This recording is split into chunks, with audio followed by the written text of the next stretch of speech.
ჩვენი საუბრის მეორე ნაწილი მინდა დავიწყო ნეტარი ავგუსტინეს სიტყვებით. ეკლესიის მოძღვარი და დიდი მამა თავის ავტობიოგრაფიულ ნაწარმოებში სახელწოდებით ახსარებანი Confessionum Libri Tredecim წერს შემდეგს. სწორედ შენ მაშოვნინე ნეოპლატონიკოსთა ზოგიერთი თხზულება ბერძნულიდან ლათინურ ენაზე თარგმნილი.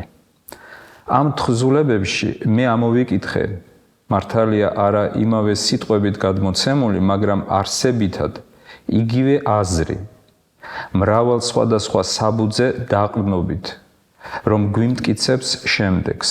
დასაბამიდან იყო სიტყვა და სიტყვა იყო ღმერთთან და ღმერთი იყო სიტყვა. ის იყო დასაბამიდან ღმერთთან, ყველაფერი მის მიერ შეიქმნა და უმისოდ არაფერი შექმნილა, რაც კი შეიქმნა. მასში იყო სიცოცხლე და სიცოცხლე იყო ნათელი კაცთა და ნათელი ბნელში ნათობს და ბნელმა იგი ვერ მოიცვა. ხოლო ადამიანის სული მართალია ნათელს გვიმოწმებს, მაგრამ თვითონ როდია ნათელი? არა, სიტყვა, ღმერთი, აი ნათელი ჭეშმარიტი, რომელიც გაანათლებს ყველა კაცს მომავალს ქვეყნად. იგი ამ ქვეყნად იყო და ქვეყანა მის მიერ შეიქმნა და ქვეყანამ იგი ვერ იცდო. ბაჩანა ბრეგვაძის თარგმანი. ნეტარი ავგუსტინე გვიმოწმებს, რომ ვიღაცამ მას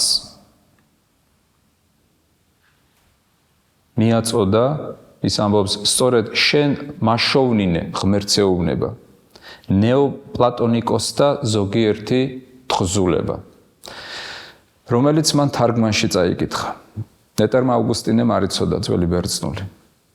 აქ მინდა ერთი რემარკა გავაკეთო, არსებობს ასეთი მცდარი შეხედულება, რომ თითქოს იმისათვის, რომ ადამიანი იყოს თეოლოგიაში ცოდნე, რომ გაიწაფოს ღვთისმეტყველებაში აუცილებელია ძველი ბერძნულის ცოდნა. კარგია, რა თქმა უნდა, საჭიროა. და თეოლოგმა უნდა ისწავლოს ძველი ბერძნული და ურიგوار იქნება, რომ ისწავლოს ძველი ებრაული, იმისათვის, რომ დედანში წაიკითხოს საღვთო წერილი. მაგრამ იმისათვის, რომ ადამიანს კონდეს თეოლოგიური ალღო, წვდომა, ამისთვის არ არის აუცილებელი იცოდე ძველი ბერძნული ან ძველი ებრაული. ნეტარი ავგუსტინე არის ამის ნათელი მაგალითი.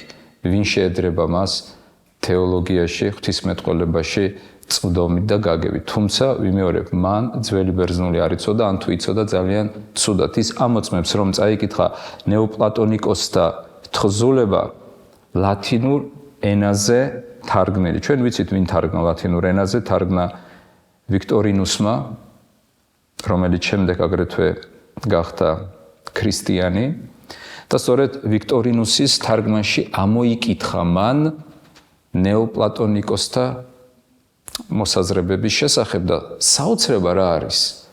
აი ამ სიტყვებში. საოცრება არის ის, რომ ის ლაპარაკობს წმინდა იოანეს სახარების სიტყვებს და აკუთვნებს ამ სიტყვებს ნეოპლატონიკოსთა თხზულებებს. რამოდენიმე სიტყვა მინდა ვთქვა ნეტარ ავგუსტინეზე. ჩვენი საუბრის პირველ ნაწილში ჩვენ ვახსენეთ ტერტულიანი. კიდევ ერთი აფრიკელი. ნეტარი ავგუსტინე. ნეტარი ავგუსტინე დაიბადა 354 წელს 13 ნოემბერს, აღესრულა 430 წელს 28 აგვისტოს. ის დაიბადა თაგასტაში, ჩრდილოეთ აფრიკის პროვინციაში. როგორც ვიცით, გახდა უდიდესი ღვთისმეტყველი. ერთ-ერთი შეფასების მიხედვით, წმინდა პავლე მოციქულის შემდეგ ის არის პირველი, რომელმაც მოახდინა წარუშლელი ზეგავლენა ქრისტიანულ ეკლესიაზე და დღესაც აგრძელებს ამ ზეგავლენის მოხდენას. შეიძლება ვინმე თქვას, რომ აღმოსავლეთში ნეტარი ავგუსტინე ისეთნაირად არ არის აღიარებული ან დაფასებული. მაგრამ მოდი ვთქვათ, მეხუთე მსოფლიო საეკლესიო კრებაზე კონსტანტინოპოლში 553 წელს დასახელდა 12 დიდი მამა. 12 დიდი მამა. ეკლესიას ყავს ბევრი წმინდა მამა, მაგრამ მათ შორის არიან აღიარებულები დიდი მამები. და ამ დიდ მამათა შორის დასავლეთის ეკლესიაში დასახელდა ნეტარი ავგუსტინე. დასახელდნენ აგრეთვე წმინდა ჰილარი პიქტავიელი, დასახელდა წმინდა ლეო პირველი, დასახელდა წმინდა ამბროსი მედიოლანელი და ნეტარი ავგუსტინე. აი ეს 4 მამა. მიუხედავად იმისა, რომ აღმოსავლურ ტრადიციაში ჩვენ ავგუსტინეს მოიხსენიებთ ნეტარი ავგუსტინე, როგორც ნეტარი ავგუსტინე, ნეტარის სახელით, ხოლო დასავლურ ტრადიციაში ის მოიხსენიება როგორც წმინდა ავგუსტინე, მინდა სახად განვაცხადო და ხაზი გაუსვა იმას, რომ ნეტარი ავგუსტინე აღმოსავლურ ტრადიციაშიც, აღმოსავლურ ეკლესიაშიც ითვლება დიდ მამად, დიდ მოძღვრად. მეხუთე მსოფლიო საეკლესიო კრება აღიარებულია აღმოსავლური ეკლესიის მიერ, ისე როგორც დასავლური ეკლესიის მიერ. და სწორედ ჩვენი დიდი მამა, ეკლესიის ღირსშესანიშნავი მოძღვარი, თავის აღსარებაში დაწერილია 397-400 წლები. ეს არის უკვე მას შემდეგ, რაც ის გახდა ჰიპონის ეპისკოპოსი, მას შემდეგ, რაც 387 წელს მედიოლანში, ახლანდელ მილანში მოინათლა წმინდა ამბროსი მედიოლანელის მიერ, ის წერს საკუთარ თავზე და გვეუბნება ყველას, რომ მას ღმერთმა ისეუნება შენ მომაწოდეო, შენ მაშოვნინეო, აი ეს წიგი. ჩვენი საუბრის მეორე ნაწილში გავაკეთოთ მოკლე ისტორიული მიმოხილვა. რა არის ეს ნეოპლატონიზმი, რომელმაც ასეთი ზეგავლენა მოახდინა ავგუსტინეზე და ვინ არიან ნეოპლატონიზმის ძირითადი წარმომადგენლები. გულისხმობ, რა თქმა უნდა, ამონიო საკას ფუძემდებელს, შემდეგ ნეოპლატონიზმის დოქტრინის ფუძემდებელს პლოტინს, შემდეგ მის მოწაფეს პორფირეს, იგივე პორფირი, იგივე პორფირიოსი ქართულ ენაში. გულისხმობ პლუტარქეს, იმ პლუტარქეში აგვერიოს ეს მაყურებელთათვის აგრეთვე სირიანე და უკანასკნელი დიდი ნეოპლატონიკოსი პროკლე. აგრეთვე ვახსენოთ დამასკიოსიც, როგორც უკანასკნელი ხელმძღვანელი აკადემიისა. ვინ არიან ეს ადამიანები, რომელ ეპოქაში ცხოვრობდნენ, აგრეთვე ვახსენოთ ნეოპლატონიზმის სკოლები და ნეოპლატონიზმის პერიოდები. გთხოვთ. მადლობა, ძალიან საინტერესო საკითხებია და გავაგზავნებ თქვენი შესავლის ხაზს. პირველ რიგში მაინც ჩემი აზრით გონივრულია დავაზუსტო რა. თქვენ მე წარმოგიდგენთ ფილოსოფოსად, ხო? ფილოსოფიაში თქვენ იცით ძალიან ბევრი მიმართულებებია და ზოგადად ფილოსოფოსი არ არსებობს. ყველა არის კარგული მიმართულების სპეციალისტი. ამის მიზეზი ის არის, რომ იმხელა მასალა, აი მათემატიკურად რო ვთქვათ, ადამიანმა 10 წლიდან რო დაიწყოს მთელი დღე ფილოსოფიისადმი მიძღვნა და 100 წელი იცოცხლოს, მოასწრებს 1% ფილოსოფიის. იმხელა მასალა. და ცალკე სწორი სტრატეგია შესამუშავებელი, რომ ესე არ იყოს, რომ ავგუსტინეზე იცოდეს სიტყვაზე 1%, ნეოპლატონიზმზე 3%, კავშირები არ იცოდა და ესე ქონდეს ფრაგმენტული და იზოლირებული ცოდნა. რომ რაღაც ცოტა დიდი სურათი. ამიტომ მე არ ვარ ნამდვილად ნეოპლატონიზმის მკვლევარი და არ ვიცი ის იმ სიღრმეში, რა სიღრმეში შემილია სხვა იმ დონეებზე ვისაუბრო, რაც ჩემი კვლევის სპეციალობაა. მაგალითად, თეოლოგიასთან მიმართებაში ჩემი კვლევის სპეციალობაა ფილოსოფიური თეოლოგია. რა შეიძლება ითქვას ღმერთზე ფილოსოფია. თუმცა მაინც ისევ თქვენი დახმარებით გავუყვეთ რა დონებით შემიძლია განვიხილოთ. მაინც ამას დავაზუსტებ, რომ არიან ნეოპლატონიზმის ცალკე მკვლევარები, მაგალითად, ეხა სადოქტორო დაიცვა ანა ქირიამ სწორედ ამ დამასკიოსის და ფსევდო დიონისიო არაბაგელის მიმართებაზე, რომელიც არის 600 გვერდი და 3 წელი იკვლევდა, ხო? აი ეს არის ნამდვილი წყაროების დამუშავება და ძალიან დიდი დროის ჩადება რესურსი ამაში. მოდი მოკლებთ თქვა ანტიკურ ფილოსოფიაზე, რომ შემდეგ ნეოპლატონიზმი გავიგოთ რა კონტექსტშია. თქვენ იცით ანტიკური ფილოსოფია წარმოიშვა ძველ საბერძნეთში, კლასიკურ თარიღად სახელდება ძველი წელთაღრიცხვით მე-6 საუკუნე და პირველ ფილოსოფოსად მიიჩნევა თალესი, ხო, მილეტის სკოლიდან. რატომ მიიჩნევა თალესი მნიშვნელოვანია ვიცოდეთ? არა იმიტომ, რომ მან ყველაფრის პირველ საფუძვლად წყალი დაასახელა, იმიტომ რომ ეს მანამდეც იყო მითოლოგიურ ტექსტებში. ის იმიტომ მიიჩნევა პირველ ფილოსოფოსად, რომ მან მოიყვანა არგუმენტი, რო თქვა წყალი, აი ჩვენ საუბარში ვამბობთ, მე ესე ვფიქრობ, რადგან ის მე სულ არის არგუმენტი. მანამდე ეს არ იყო. მანამდე იყო ამბების მოყოლა. მითოლოგიურ ტექსტებში არგუმენტები თითქმის არ არსებობს. არავის არ უთქვამს, რომ თავიდან იყო ქაოსი, რადგან უარყოფილიყო ისე ვერ წარმოიშვებოდა.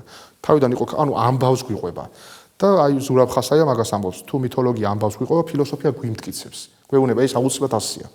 რადგან სხვა შემთხვევებში მივალთ რაღაც წინააღმდეგობას. ამიტომ მიიჩნევა პირველი თალესი, თქვენ იცით იყო ბევრი სკოლები, ხო, ეპიკურეიზმი, ისევ ეს მილეტის სკოლა, იყვნენ სკეპტიკოსები და ბოლო სკოლა არის ნეოპლატონიზმი, რაზეც ჩვენ საუბრობთ, ახალი წელთაღრიცხვით მე-3 საუკუნეში წარმოშობილი. ნუ ასე ვთქვათ, ფაქტიურ ფუძემდებლად მიიჩნევა ამონიუს საკა, მაგრამ რადგან მასე არაფერი არ ვიცით, ასე ვთქვათ, ფორმალურ დონეზე მაინც ამობენ პლოტინეს, როგორც ფუძემდებელს, იმიტომ რომ მან დატოვა ნაშრომები. ისე ურთიერთობა ამონიუს საკასა და პლოტინს შორის შედარებულია სოკრატესა და პლატონის ურთიერთობასთან, იმიტომ რომ სოკრატეს არაფერი არ დაუწერია, ეს ჩვენ ვიცით, მაგრამ პლატონმა დაწერა დიალოგები, სადაც ის გვაცნობს ჩვენ სოკრატეს ფილოსოფიას. სხვადასხვა მეცნიერები ამბობენ, რომ პლატონის დიალოგებში გამოყოფენ ხოლმე ადრეულ დიალოგებს, გვიანდელ დიალოგებს, ზოგი ადგილი არის ძალიან ძნელი გასარკვევი, სად არის პლატონი და სად არის სოკრატე. მაგრამ აი ეს ურთიერთობა სოკრატესა და პლატონს შორის ძალიან წააგავს ამონიუს საკასა და პლოტინს შორის, იმიტომ რომ ჩვენ ვიცით ამონიუს საკას არაფერი არ დაუწერია, პლოტინმა დაწერა და დაწერა 54 ტრაქტატი. და მისმა მოწაფემ პორფირემ გამოსცა აი ეს ტრაქტატები და მე რამდენადაც ვიცი. როდესაც მან აღმოაჩინა, რომ ტრაქტატი იყო 54, გაუგნდა. იმიტომ რომ 54 ეს არის ნამრავლი 9-სა და 6-ის და საერთოდ სახელწოდება ამ ტრაქტატების ენიადები, ხომ ასია? ენია ნიშნავს ცხრეულს. და 6 მაგალითად პითაგორელებისთვის იყო ძალიან წმინდა რიცხვი. 1 გამრავლებული 2-ზე, გამრავლებული 3-ზე არის 6, 1 დამატებული 2 დამატებული 3 აგრეთვე არის 6. და როდესაც 6 და 9-ის ნამრავლი აღმოჩნდა, იყო ტრაქტატების რაოდენობა, პორფირე ამან გააოგნა და უფრო დაარწმუნა პლოტინის ფილოსოფიის განსაკუთრებულობაში. ესე იგი, ჩვენ ვამბობთ, რომ ფუძემდებელი არის ამონიუს საკა. ის იყო ალექსანდრიელი ბერძენი და ალექსანდრიაში დაარსა მან ეს სკოლა. ხოლო ნეოპლატონიზმის როგორც დოქტრინის ფუძემდებელი არის პლოტინი, მისი მოწაფე. პლოტინი რჩება ალექსანდრიაში თუ ტოვებს ალექსანდრიას? ის მიდის ალექსანდრიიდან და რომში აარსებს სკოლას. რა ვიცით ჩვენ პლოტინის შესახებ? ესე იგი, მე როგორც ვიცი, პირველ რიგში ამ ურთიერთობაზე საინტერესო იქნება მე რაც მინახავს კვლევარებთან, რადგან ამონიუს საკა იყო ქრისტიანის სასულიერო პირი, როცა გავლენებზე არის საუბარი, რასაც ჩვენ შევეხებით, ერთ-ერთი მთავარი გავლენა ხოა სამებაზე. რომ პლოტინეს რაც აქვს ეს უზენაესი ერთი გონება და მსოფლიოს სული, რაც იგივდება მამაძე და სულიწმინდა, ხო? პირიქით ამბობენ, რომ პირიქით ამონიუს საკას გავლენაა პლოტინესზე და არა პლოტინეს ქრისტიანობაზე. ეს არის ერთი ინტერპრეტაცია.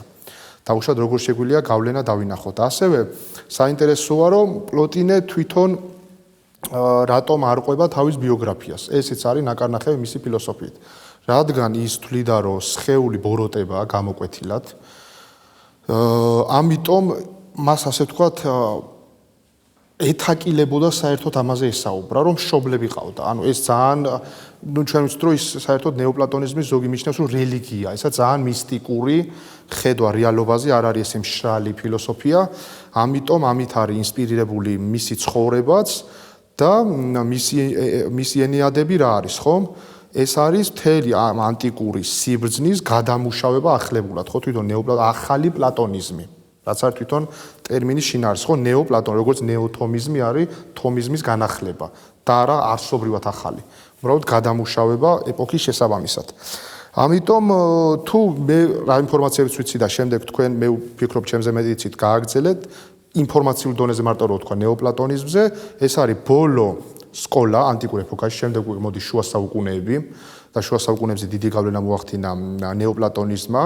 თავარ წარმომადგენლები არიან ისევ, რაც ვთქვით, პლოტინი და ყველაზე პროკლე დიადოხოსი, ხო, ეს რომელმაც დაწერა თეოლოგიის ელემენტები, ძვირქართულად კავშირი ღვთისმეტყველებითნი, რომელიც ასევე ცნობილი იყო შუა საუკუნეებში, შეგვიძლია ვახსენოთ ყველაზე დიდ ქართველ ფილოსოფოსად მიჩნეული იოანე პეტრიცი, რომელმაც თარგმნა ეს ნაშრომი და მისი თარგმანი არის ორიგინალზე სამჯერ დიდი.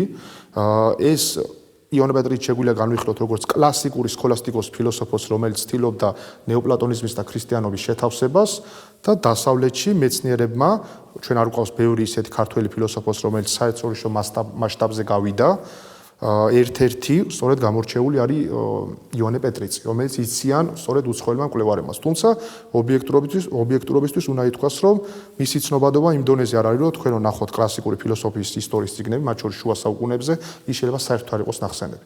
თუმცა არიან მკვლევარები, რომლებიც მასზე წიგნსაც წერენ, სტატიასაც და ასე შემდეგ. ანუ მისი ცნობადობა კიდევ უფრო ასაწევია, იმიტომ რომ საფუძველი არსებობს ამის მისი აზროვნების სიღრმით და სიმაღლით.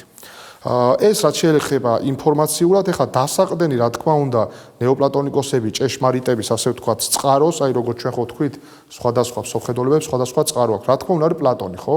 უბრალოდ პლატონი გადამუშავებული სხვა კუთხით, უფრო გაშლა, უფრო დახვეწა და რა თქმა უნდა, ინტელექტუალურად თუ შევაფასებთ, ესენი იყვნენ ძალიან ჭკვიანი ადამიანები, ნეოპლატონიკოსები. ჩვენ რო ვნახოთ პლოტინე როგორ წერს, აი მესამე საუკუნეა, ხო? აზროვნების სიღრმით, რა შეიძლება გეგონოს, რომ შუა საუკუნეები დამთავრდა. ანუ როგორ სიღრმეში ჩადის აზრობრივად. იმიტომ რომ ეხლა ჩვენ 21 საუკუნის კრიტერიუმებით რო ვაფასებთ, რა თქმა უნდა, თალესი ეხლა ვერ დაწერდა როგორც თომა აკვინელი, ხო? პირველია, ისე როგორც პითაგორა, თუმცა იმ დროის გადმოსახედიდან ისინი იყვნენ ნამდვილი ინტელექტუალები, რომლებიც ესე ანათებდნენ, თორე რა თქმა უნდა, იმ დროს საშუალო სტატისტიკური ბერძენი არ იყო ესეთი მცოდნე და ესე არ შეიძლება არტიკულირება. ამიტომ ისინი ნავარჩები იყვნენ რიტორიკაში, როგორ არტიკულაციაში თავარი იყო არგუმენტაცია, აი პლოტინეც ეუბნებოდა თავის მოწაფეებს, რომ სანამ თქვენს არ დარწმუნდებით, არ ჩაიწეროთ. აი ეს იყო მისი ხაზი, რომ თავარი იყო არგუმენტები. და ასევე შეგვიძლია ინფორმაციულ დონეზე ნეოპლატონიზმზე ვთქვათ, რომ თქვენ რაც თქვით, ფსევდო დიონისე არეოპაგენი, რაც ჩვენთვის ყველაზე მნიშვნელოვანია ქრისტიანული პოზიციიდან, რადგან ის მიიჩნეოდა აი პავლემ რო იქადაგა არეოპაგში მოქცეულიდან ერთ-ერთად, რომელმაც დაწერა ეს არეოპაგიტული კორპუსი, 4 წიგნი და 10 ტრაქტატი. თუმცა რეფორმაციის რენესანსის პერიოდში ორმა ავტორმა შეიტანა ეჭვი, რომ მართლა მან დაწერა თუ არა ეს, სხვადასხვა მიზეზების გამო, ერთ-ერთია მაგალითად მას ვერ ეცოდინებოდა ისეთ რაღაცეებს ამბობს, რაც შემდგომ მოხდა, ვიდრე პირველი საუკუნეა. ამიტომ 28-მდე ავტორი არის სავარაუდო, ვის შეიძლება დაეწერა კლასიკური აზრის მიხედვით, სწორედ ის იყო ნეოპლატონიკოსი მე-6 საუკუნეში. საერთაშორისო მოიხსენება ის როგორც ფსევდო. დიახ. როგორც ფსევდო, რადგან არ ვიცით ნამდვილი ავტორი. რადგანაც იოანე პეტრიცი ვახსენოთ ღირსი ეფრემ მცირე, სწორედ მან ქართულ ენაზე მოგცა დიონისე არეოპაგელის ნაშრომები, რაც თქვენ თქვით 4 თხზულება და 10 ეპისტოლე. ნუ ეს რა თხზულებებია, რომ ჩამოვთვალოთ ღვთისახელების შესახებ, მისტიკური ღვთისმეტყველების შესახებ, სეციური იერარქიის შესახებ, ეკლესიის იერარქიის შესახებ. რა ვიცით ჩვენ ამონიოს საკაზე? ვიცით აგრეთვე ისიც, რომ ის ყოფილა ქრისტიანი, რომელმაც მიატყოა ქრისტიანობა, უარყო ქრისტიანობა და გახდა ფილოსოფოსი. სხვადასხვა თქვენ პირველ ნაწილში ახსენეთ ორიგენე და ორიგენეს დამოკიდებულება ფილოსოფიასთან. არსებობს ასეთი შეფასება, რომ პლოტინმა გადააქცია ფილოსოფია რელიგიად, ხოლო ორიგენემ გადააქცია რელიგია ფილოსოფიად. პლოტინი გამოჩნდა ალექსანდრიაში. 11 წელი დაემოწაფა ამონიოს საკას. შემდეგ გაემგზავრა რომში. შეუდგა თავისი ფილოსოფიური სოფხედელობის სწავლებას. მას დაემოწაფა აგრეთვე ძალიან ცნობილი ფილოსოფოსი პორფირე, რომლისგანაც ჩვენ ვიგებთ პლოტინის შესახებ. ის არ ამბობდა, როგორც თქვენ თქვით, საკუთარ თავზე ეზარებოდა, ეზიზღებოდა თავისი სხეული, მაგრამ პორფირემ აღვიწერა მისი ცხოვრება და აგრეთვე მისი ტრაქტატები შეკრიბა, დააწყო, გაუკეთა რედაქტირება და მოგვაწოდა მისი ფილოსოფია. რაც შეეხება პორფირეს შემდეგ ეტაპს, იამბლიხე. იამბლიხე პორფირეს მოწაფე იყო, რომელმაც გაიტანა ნეოპლატონიზმი უკვე სირიაში. ერთი ვერსიის მიხედვით ანტიოქიის ახლო მდებარე ქალაქში დაარსა თავისი სკოლა. ანუ ჩვენ შეიძლება გამოვყოთ ხომ სირიული პერიოდი, ეტაპი, განვითარება. და შემდეგ აგრეთვე იამბლიხეს თუ ავწდებით, ან გამოვტოვებთ, ან უბრალოდ თუ ვახსენებთ სხვა სკოლებს, ან სხვა პერიოდს, უნდა ვახსენოთ აგრეთვე ათენის პერიოდი. პლუტარქე, სირიანე და ყველაზე დიდი წარმომადგენელი პროკლე, რომელსაც თვლიან ნეოპლატონიზმის უკანასკნელ დიდ ფილოსოფოსად და იმ პერიოდში პირველ სქოლასტიკოსად. მან გარკვეული ცვლილებები შეიტანა ნეოპლატონიზმის ფილოსოფიაში. მე-19 საუკუნის ცნობილი ფილოსოფოსი და ფილოსოფიის ისტორიკოსი ფრიდრიხ იუბერვეგი თავის ამტომიან ნაშრომში, კერძოდ პირველ ტომში, ნაშრომის სახელწოდება არის Grundrisse der Geschichte der Philosophie. ამბობს, რომ ნეოპლატონიზმს სურდა ყოფილიყო წმინდა პლატონიზმი, აი რაც თქვენ ახსენეთ, წმინდა პლატონიზმი. მაგრამ სინამდვილეში ის იყო რა? იუბერვენგი ამბობს, რომ ნეოპლატონიზმი ჩამოყალიბდა როგორც სოფლ მხედველობის ახალი ფორმა, რომელიც აერთიანებდა ერთმანეთში ერთი მხრივ ანტიკურ აზროვნებას, რასთან ან ვისთან ბერძნული და აღმოსავლური რელიგიების წარმომადგენლებთან. და კიდევ რას ამბობს იუბერვეგი, რომ გამოიყენებოდა ნეოპლატონიზმი ნაწილობრივ ანტიკური რელიგიების დასაცავად, მაგრამ ძირითადად ქრისტიანობის წინააღმდეგ საბრძოლველად. ესე იგი, რა გამოდის? ის, რა ჩვენ პირველ ნაწილში ვისაუბრეთ. ნეოპლატონიზმი დაიწყო ქრისტიანობისაგან განდგომილმა ადამიანმა, ამონიოს საკა. სხვადასხვა მტვირთველი იყო, ხო? და ეს საკა აგრეთვე განემარტება როგორც აღნიშნელი მისი საქმიანობისა. ქრისტიანობისაგან განდგომილი ადამიანი აარსებს ფილოსოფიას. შემდეგ ეს ფილოსოფია ვითარდება მისი მოწაფის პლოტინის მიერ და მიზანი იუბერვეგის შეფასებით, ეს არის ანტიკური რელიგიების აღორძინება და ქრისტიანობის წინააღმდეგ ბრძოლა. აი ამ კონტექსტში ჩვენ ვიცით აგრეთვე ქრისტიანი მეფე, რომელიც განუდგა ქრისტიანობას, სწორედ ნეოპლატონისტთა მოძღვრების ზეგავლენის გამო. იულიანე განდგომილი, რომელსაც წმინდა გრიგოლ ღვთისმეტყველმა სიტყვაც მიუძღვნა. ის აღმოჩნდა პერგამოს სკოლის ზეგავლენის ქვეშ. იამბლიხეს მოწაფეებმა დააარსეს კიდევ ახალი სკოლა, პერგამოს სკოლა. და ჩვენ ხედავთ, რომ ნეოპლატონიზმი იკრებს ძალას, ეს არის მესამე საუკუნე, მეოთხე საუკუნე და ასე შემდეგ, იკრებს ძალას და უპირისპირდება ქრისტიანობას. მაგალითად, პორფირე ცნობილია როგორც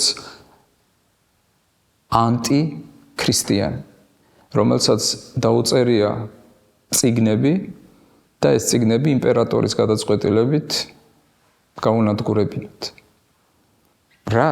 რასთან გვაქვს საქმე? ნეოპლატონიზმი, ჩვენ ლაპარაკობდით, რომ ფილოსოფია გახდა ერთგვარი მოკავშირე ქრისტიანობისა. ნეოპლატონიზმი ეს არის პლატონის, ასე ვთქვათ, აღორძინება, ოღონდ სხვანაირი ფორმით, აი მაგალითად კიდევ გავიხსენოთ, რაც ამბობდა მარქსი ნეოპლატონიზმზე, ის ამბობდა, რომ სინამდვილეში ნეოპლატონიზმი ეს არის ფანტასტიკური ნარევი და ასახელებდა სამ ელინისტურ სკოლას: სტოელების, ეპიკურელების და სკეპტიკოსების მოძღვრებისა და შეიცავს პლატონისა და არისტოტელეს ფილოსოფიას.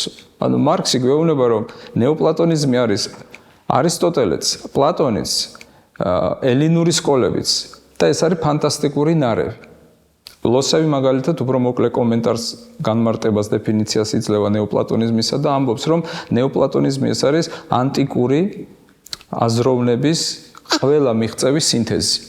ეს ყველაზე მოკლე განმარტება, მაგრამ ჩვენ რა თქმა უნდა აქ არ ვსაუბრობთ ნეოპლატონიზმის ფილოსოფიაზე როგორც ასეთზე. ჩვენ გვაინტერესებს მხოლოდ ერთი აქცენტი, ერთი ჭრილი.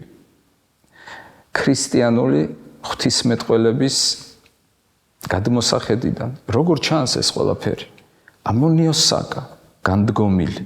შემდეგ იქმნება სხვადასხვა სკოლები. რომი, ათენი, სირია, პერგამო. ისინი ბრძოლობენ ქრისტიანების წინააღმდეგ.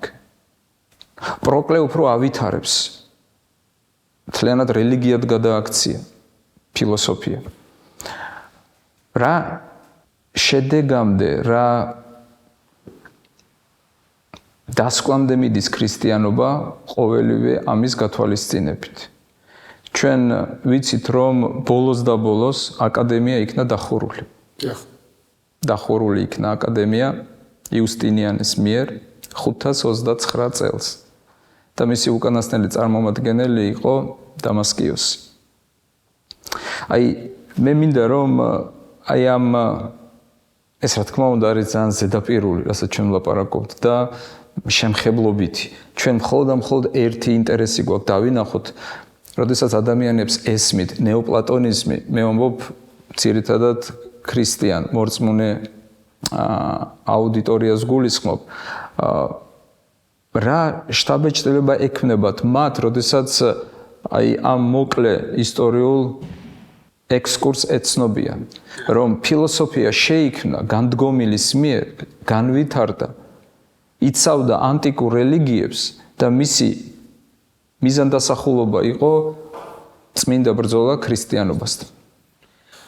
მოდი ესე ვთქვათ, ისევ ის ხაზია ზოგადად ქრისტიანებს როგორ დამოკიდებულება ჰქონდათ ფილოსოფიისადმი ზოგადად, ხო? იმიტომ რომ მას ეხა არც არისტოტელიანიზმი არის ქრისტიანული, ხო? მასე თუ შევხედავთ, არც ერთი ანტიკური სკოლა არ არის მთლიანად ქრისტიანული. უამრავი რამეა იქ ანტიქრისტიანული. ამიტომ იყო შუა პოზიციის ქრისტიანი თეოლოგები ყოველთვის გაყოფდნენ, ანუ ყველაზე პოზიტიურად ფილოსოფიისადმი დამოკიდებულებაში ყოფი ქრისტიანი თეოლოგებიც კი ყველაფერს კი არ იღებდნენ. რა თქმა უნდა, მაგალითად ანტიკური ფილოსოფოსების კლასიკური ხაზი იყო, რომ სამყარო მარადიულია. როგორ მიიღებდნენ? არა და ქრისტიანობის მიხედვით ხო შექმნა ex nihilo, არის კლასიკური თეზისი. ამიტომ აქაც იყო ასე ვთქვათ ფრთხილი პოზიცია ხო ყველაზე ცნობილი შედარება არის ფუტკრის შედარება ქრისტიან თეოლოგებთან რომ ყველასგან ამოიღონ თუ რამე დადებითი. ამ კუთხით თუ შევხედავთ ნეოპლატონის ჩემი აზრით პარადოქსული სიტუაცია ერთი მხრივ თქვენ რაც ჩამოთვალეთ ქრისტიანობისგან განდგომილი არსებს, გამოკვეთილი მიზანია, მოდი ასე ვთქვათ, ქრისტიანობის ალტერნატივა იყოს და აჯობოს და გააკრიტიკოს, აი კელისუსი აკრიტიკებს, ორიგენე პასუხობს და კამათში არიან და ამ დროს ბევრი ქრისტიანი თეოლოგი შეგვიძლია მოვიყვანოთ უკვე თანამედროვე მკვლევარი, რომელიც ამბობს, რომ ანტიკური სკოლებიდან ყველაზე ახლოს ნეოპლატონიზმია მაინც ქრისტიანობასთან, ანუ მოძღვრებითად. პარადოქსია. თუმცა აქ გააჩნია რა ინტერპრეტაციას, ასე ვთქვათ, რომელი ინტერპრეტაციის ფორმულირებას მოვახდენთ. ეს ჩემი აზრით უკვე ფილოსოფიური საკითხია, ესე რატომა შეიძლება იყოს. მე აი პირველ ნაწილში ვთქვი, თუ ადამიანი სწორად იფიქრებს, ანუ ფილოსოფია არის ნებისმიერ საკითხზე ღრმად დაფიქრება. აი ეს არის პლანტინგას განმარტება. ადამიანი სწორად თუ დაფიქრდება და ამ ფიქრს გაყვება, მივა ჭეშმარიტებამდე. ამიტომ ქრისტიანობა თუ გაჭეშმარიტება, რა დონეზედაც ღრმად დაფიქრდა და რამდენ დონეზედაც გაყვა, იმ დოზით მივა ნაწილობრივ ქრისტიანობამდე. აი ეს არის ერთ-ერთი შესაძლო ახსნა. ისევ იმ შეზღუდვით, რომ ქრისტიანობის რაღაც დონეებამდე სწორი ფიქრის გაყოლითაც ვერ მიხვალ. თუმცა აქ უკვე არის განსხვავებული მოსაზრებები ქრისტიან თეოლოგთა შორის. მაგალითად, თქვენ მიერ ხსენებული ავგუსტინე მიიჩნევდა, რომ ნეოპლატონიკოსები ნაწილობრივ მიხვდნენ, რომ ღმერთის სამებაა. ანუ პირდაპირ ამბობს, მაგალითად ანსელმ კენტერბერიელი მიიჩნევდა, რომ ღმერთი რო სამება, ამის დამტკიცებაც კი შეიძლება ფილოსოფიურად. ესაა ძალიან რაციონალური მიდგომა. არის ასე ვთქვათ თეოლოგიური ლიმიტის მომხრე თეოლოგები, მაგალითად თანამედროვეობაში ყველაზე ცნობილია კარლ ბართი, რომელიც ამბობს, რომ ქრისტეში ღმერთის გამოცხადების მიღმა საერთოდ არაფერი არ ვიცით ღმერთზე. აი ეს არის ყველაზე ასე ვთქვათ ფიდეისტური თეოლოგიის თვალსაჩინო წარმომადგენელი. ისევ რო დაუბრუნდეთ ნეოპლატონიზმის და ქრისტიანობის მიმართებას. ანუ ისევ ჩვენ თუ იმ ხაზს გავყვებით, რომ ყველა კარგი საგნის წყარო ღმერთია. ანუ ნეოპლატონიკოსებს თუნდაც რომ მათ ქრისტიანობის წინააღმდეგ ბრძოლა ჰქონდათ მიზნად, მაგრამ მათ ხო არ ჰქონდათ მიზანი სიცრუეს მიწვდომოდნენ. ხო ჭეშმარიტება ჰქონდათ მიზნად. ჭეშმარიტების ძიება, რაც არის ყველა ფილოსოფიური სკოლის საბოლოო მიზანი. ამიტომ ამ სვლაში ქრისტიანული პერსპექტივიდან აღმოაჩინეს ბევრი სწორი, მაგალითად ზუსტი იგივეობა, ბოროტება სუბსტანცია არა აქვს, ორივე ამბობს ერთნაირად ზუსტად. სამყარო იერარქიულია, ცხადია იგივეობა არ არის, იმიტომ რომ იქ სხვანაირი იერარქია, აქ სხვანაირი, მაგრამ იერარქია როა მეტნაკლებობა საგნებს შორის იქაც არის. მაგალითად ნეოპლატონურ ბრჭყალებში სამებაში არის სუბორდინაციონიზმი. ანუ ის უზენაეს ერთი აღემატება სოფლიო გონს და სულს. ქრისტიანობაში არა, მამაძე და სულიწმინდა თანაბარია.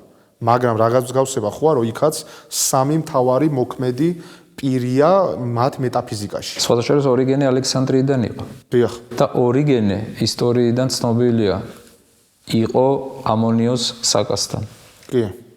ამითაც შეიძლება აიხსნას ასევე აი ჩვენ რომ შეგვიძლია გამოვყოთ კიდე სხეულისადმი უარყოფითი დამოკიდებულება. საერთოდ ეს არ უნდა გაგვიკვირდეს რატო? მეტაფიზიკურ და რელიგიურ სისტემებში დავაკვირდეთ. თავარი აქცენტი რაზე კეთდება? არამატერიალურზე, რასაც ვერ შეეხები, ანუ სულიერზე. აქედან მოდის ტერმინიც ხო სპირიტუალიზმი. იმიტომ რომ ანუ სხეულზე რაც აკეთებს აქცენტს, ის დარგები ისედაც არსებობს. ანუ რელიგია რო განსხვავდებოდეს, უნდა გააკეთოს აქცენტი რაღაც ამაღლებულზე. რაზეც სხვები არ აკეთებენ აქცენტს. ამიტომ უამრავი რელიგიური მიმდინარეობა იყო და დღემდე არის ეს შეხედულება, რომ ყოველივე რაც დაკავშირებულია მატერიასთან, სხეულთან არის ბოროტება, ცუდი. მაგალითად იყო ესეთი სექტა ბოგომილები, ყველაფერს უარყოფდნენ რაც სხეულთან არის დაკავშირებული. ასევე ჩვენ ვიცით ქრისტიანობის სამივე კონფესიაში ფუნდამენტალისტური მიმართულებები, რომლებიც უარყოფენ ყოველივეს რაც დაკავშირებულია სხეულთან. აი ეს უმაღლეს საფეხურზე იყო ასული ნეოპლატონიზმში, როგორც თქვით, ანუ ადამიანი არ ამბობს თავის მშობლებს, არ ყვება ვინ იყვნენ. იმდენად ზულ სხეული. აი ამის გავლენა არის ორიგენესთან. აი თუ ქრისტიანობასთან მიმართებაში ნახავთ და მთელი სისტემა ორიგენეს სწორედ იმაზეა გაგებული, რომ სხეული არის ბოროტება და აქ გავიხსენებ აი თომა აკვინელის ესეთ სიტყვებს, როცა ადამიანი აზრობრივ სისტემას აგებს, რა უნდა გაითვალისწინოს. ეს ფრაზა სხვათა შორის არის არისტოტელესი და მან მოახდინა პერიფრაზირება. დასაწყისში დაშვებული შეცდომა უდიდესი ხდება დასასრულს. და ამას ამბობს მის ნაშრომში არსის და არსების შესახებ. პირველი ფრაზა ეს არის. ეხლა ეს რას ნიშნავს? შენ როცა აზროვნებას იწყებ, პირველი ნაბიჯი თუ არასწორია, რაც უფრო გაყვები, უფრო არასწორებში გადახვალ. აი შედარება რომ მოვიტანოთ, თუ რუკა რაც უფრო დამახინჯებულია, იმას თუ გაყვები, უფრო დაშორდები იმ შენობას, რომლისკენაც გინდა რომ მიხვიდე. ამიტომ ქრისტიანული პერსპექტივიდან, რადგან ეს არის პირველი არსობრივად ფუნდამენტური შეცდომა, რომ სხეული ბოროტებაა, შემდეგ ორიგენემ ამაზე ააგო ის, რომ თავიდან ადამიანები იყვნენ სულიერი მხოლოდ და დაცემის შედეგია სხეული, რომ საყოველთაო აღდგომის შემდეგ მხოლოდ სულიერი ფორმით იქნებიან და მთელი ჩვენ თუ კლასიკურ ქრისტიანულ თეოლოგიას ავიღებთ უამრავ დონეზე შეცდა, იმიტომ რომ პირველი იყო მცდარი თეზისი. ფუნდამენტური თეზისი, რომ სხეული ბოროტება. აი ეს იყო ჩვენ თუ გავლენებს ვსაუბრობთ, არასწორი ცუდი გავლენა. მოდი ახლა პოზიტიური ვთქვათ. პოზიტიური ყველაზე მეტად იყო, რასაც მკვლევარები ქრისტიანები მათ შორის გამოყოფენ, ეს იყო აპოფატური თეოლოგია. ანუ ღმერთს საუბარი იმას დაყნობით, რაც ღმერთი არ არის. ამის შესახებ მესამე ნაწილში ვისაუბრებ. ოკეი, მაშინ. მესამე ნაწილში ვისაუბრებ და ჩვენი საუბრის მეორე ნაწილი მინდა დავასრულო ასევე ნეტარი ავგუსტინეს სიტყვებით. დავიწყეთ ნეტარი ავგუსტინეთი, დავასრულებთ ნეტარი ავგუსტინეთი ჩვენი საუბრის მეორე ნაწილს. დიახ.